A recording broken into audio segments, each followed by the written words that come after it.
Assalamualaikum warahmatullahi wabarakatuh. Perkenalkan kami dari kelompok 1 akan mempresentasikan hasil diskusi kami tentang model-model penelitian tindakan kelas yang beranggotakan Gilang Dwi Nugroho sebagai pemateri kedua, Lilis Yusmara sebagai pemateri ketiga, Nisfi Lailatus Sunani sebagai pemateri keempat, dan Tahlili Zakianur sebagai pemateri pertama.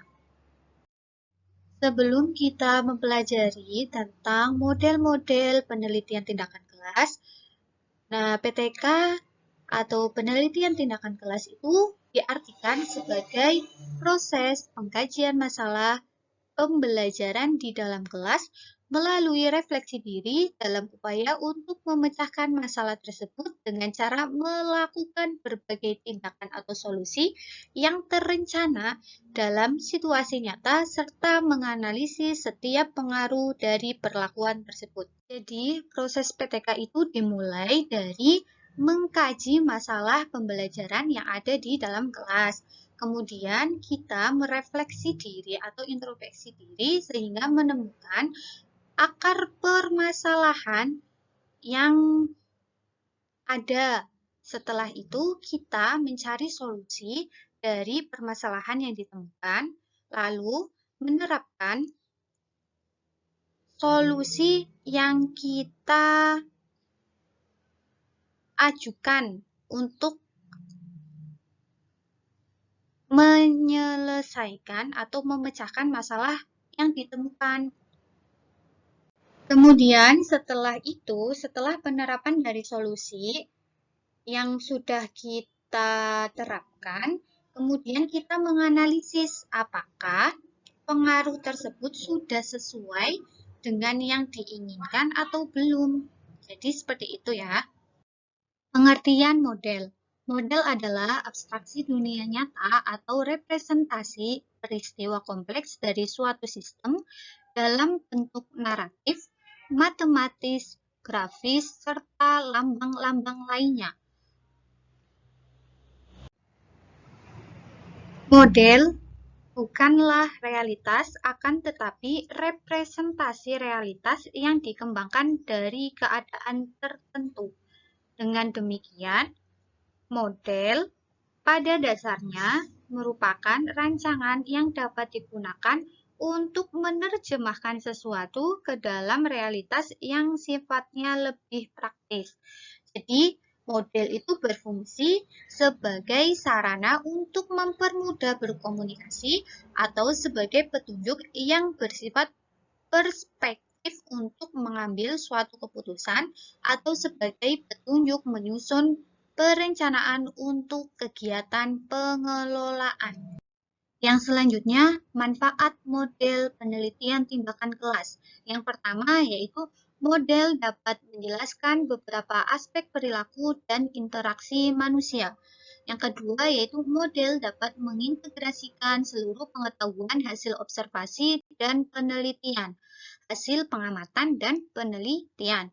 Yang ketiga yaitu model dapat menyederhanakan suatu proses yang bersifat kompleks.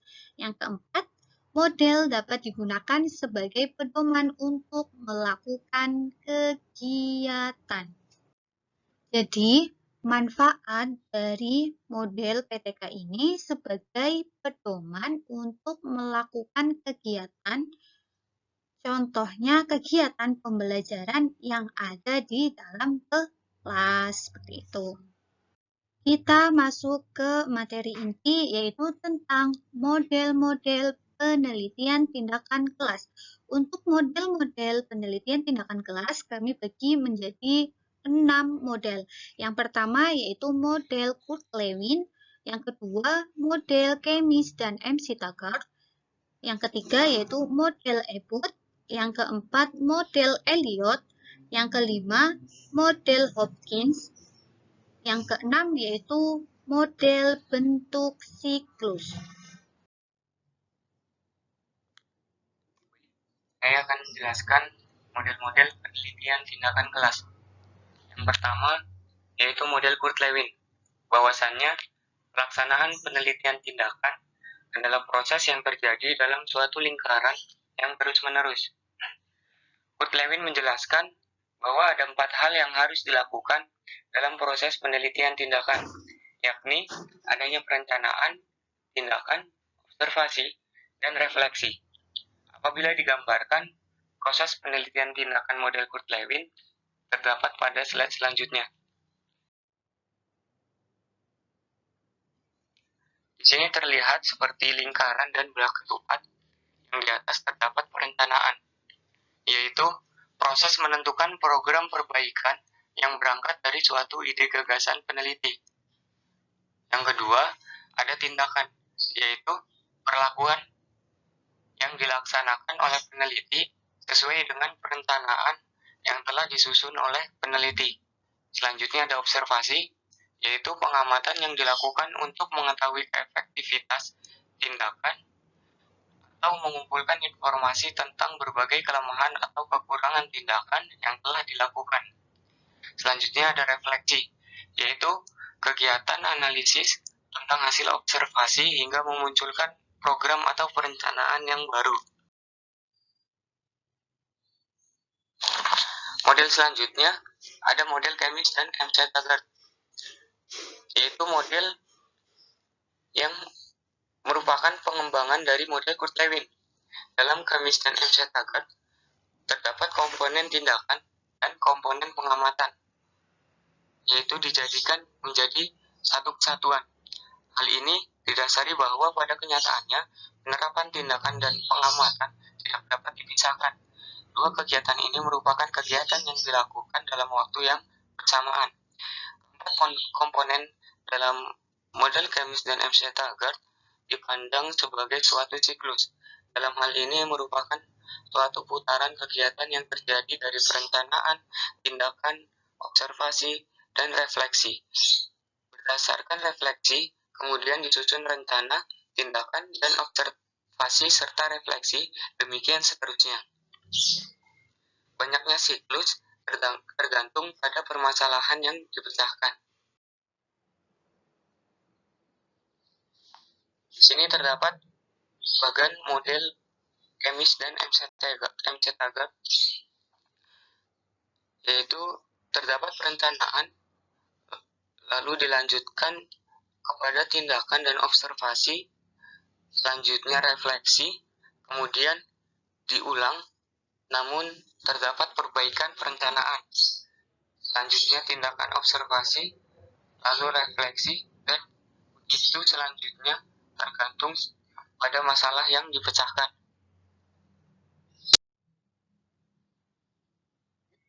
Untuk model PTK yang selanjutnya ada model EBUT. Model penelitian tindakan ini dikatakan model EBUT sebab dikembangkan oleh EBUT pada sekitar 1985. Model EBUT ini menjelaskan bahwa suatu penelitian tindakan harus dimulai dari gagasan awal. Gagasan awal adalah didorong oleh keinginan peneliti untuk melakukan suatu perbaikan proses untuk menghasilkan sesuatu yang lebih optimal. Jadi lebih jelasnya kita bisa lihat bagian di sini. Seperti model PTK yang lain, diawali dengan gagasan awal atau ide awal. Kemudian, peneliti berupaya menemukan berbagai tindakan apa saja yang harus dilakukan untuk menyelesaikannya. Berbekal pengetahuan hasil dari proses analisis, selanjutnya peneliti menyusun rancangan umum yang berisi tentang langkah-langkah yang dapat dilakukan yang kemudian diimplementasikan. Selama proses implementasi dilakukan, monitoring untuk melihat pengaruh yang ditimbulkan oleh adanya tindakan atau perlakuan peneliti. Dari hasil monitoring itulah selanjutnya disusun penjelasan tentang berbagai kegagalan yang terjadi dari tindakan yang telah dilakukannya. Penjelasan inilah yang kemudian akan menjadi masukan dalam merevisi rencana umum yang selanjutnya akan melahirkan rencana implementasi ulang untuk implementasi pada putaran kedua. Begitulah terus-menerus dilakukan sampai pada putaran tertentu. Oke, yang selanjutnya ada model PTK Elliott. Model penelitian yang dikembangkan oleh Elliott adalah model yang menekankan kepada proses untuk mencoba hal-hal baru dalam proses pembelajarannya. Jadi lebih jelasnya kita lihat bagian di sini. Seperti model PTK yang lain, diawali dengan gagasan awal atau ide awal. Kemudian dilanjutkan dengan melakukan eksplorasi, yakni studi yang mempertajam gagasan atau ide. Selanjutnya, melakukan rencana secara menyeluruh dan berdasarkan rencana tersebut, selanjutnya melakukan tindakan 1, yang selama pelaksanaannya dilakukan monitoring dan eksplorasi. Hasil dari monitoring dan eksplorasi peneliti dapat melakukan tindakan 2 atau kembali merevisi rencana.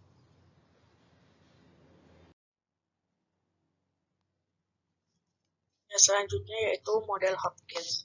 Menurut Hopkins, pelaksanaan tindakan dilakukan membentuk spiral yang dimulai dari identifikasi masalah, merasakan adanya masalah, kemudian menyusun perencanaan, kemudian melaksanakan tindakan, melakukan observasi, mengadakan refleksi, melakukan rencana ulang, melaksanakan tindakan, dan seterusnya. Untuk bagian penelitian tindakan model Hopkins, yang pertama yaitu kita mengidentifikasi masalah terlebih dahulu. Kita akan mengidentifikasi masalah yang terdapat dalam proses pembelajaran di dalam kelas. Kemudian setelah kita mengidentifikasi masalah, kita akan menemukan masalah yang ada di dalam kelas. Kemudian kita melakukan perencanaan. Nah, rencana apa sih yang akan kita lakukan apabila kita menemukan masalah tersebut? Nah, setelah melakukan perencanaan, kita melakukan aksi atau tindakan. Tindakan apa yang sesuai untuk memecahkan masalah tersebut. Setelah itu, kita menerapkan tindakan atau aksi tersebut. Nah, untuk mengetahui sudah sesuai atau belum, maka kita melakukan pengamatan atau observasi. Nah, observasi ini dilakukan untuk mengumpulkan informasi tentang tindakan yang dilakukan peneliti, termasuk pengaruh yang ditimbulkan oleh perlakuan guru. Setelah itu, kita mengadakan refleksi, yaitu untuk mengkaji atau menganalisis hasil observasi. Nah, ketika kita masih menemukan kelemahan, maka kita perlu diperbaiki dengan perencanaan ulang. Perencanaan ulang, kemudian kita melakukan tindakan lagi. Setelah menerapkan tindakan itu, kita melakukan observasi. Setelah observasi, kita mengadakan refleksi. Seperti itu ya, untuk siklusnya terkait penelitian tindakan model Hopkins. Yang terakhir yaitu model siklus. Model siklus yaitu sebagai kolaborasi dari berbagai model. Model ini lebih menonjolkan kegiatan yang harus dilaksanakan oleh setiap peneliti. Prosedur penelitian berdasarkan model PTK dalam bentuk siklus. Ini dimulai dengan melakukan refleksi, yakni proses menganalisis pembelajaran yang berlangsung. Dilanjutkan dengan studi pendahuluan. Melakukan studi pendahuluan dengan mengkaji literatur dan melakukan konsultasi dengan orang yang dianggap memiliki keahlian dalam proses pembelajaran. Dilanjutkan lagi dengan perencanaan tindakan. Menyusun perencanaan awal tentang tindakan sesuai dengan hasil studi pendahuluan. Melakukan tindakan pada putaran pertama sesuai dengan perencanaan awal. Pada putaran ini dilakukan 3 kegiatan, yakni mengimplementasikan tindakan sesuai dengan perencanaan awal. Yang kedua, melakukan observasi selama tindakan berlangsung sesuai dengan instrumen penelitian.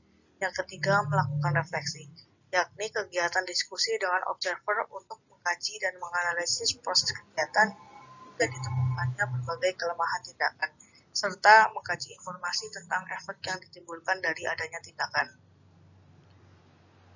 Selanjutnya, menyusun rencana tahapan tahap 2, yakni rencana hasil refleksi pada putaran pertama. Melakukan tindakan putaran kedua sesuai dengan rencana tahap 2, seperti yang dilakukan pada tindakan tahap 1. Dari penjelasan model-model PTK tadi, terdapat beberapa unsur pada setiap model tindakan, yaitu yang pertama adanya perencanaan, yakni kegiatan yang disusun sebelum tindakan dimulai. Yang kedua adanya tindakan itu sendiri, yakni perlakuan yang dilaksanakan oleh peneliti sesuai dengan perencanaan yang disusun sebelumnya. Yang ketiga yaitu observasi, yakni kegiatan yang dilakukan oleh pengamat untuk mengumpulkan informasi tentang tindakan yang dilakukan peneliti, termasuk pengaruh yang ditimbulkan oleh perlakuan guru. Yang keempat yaitu refleksi,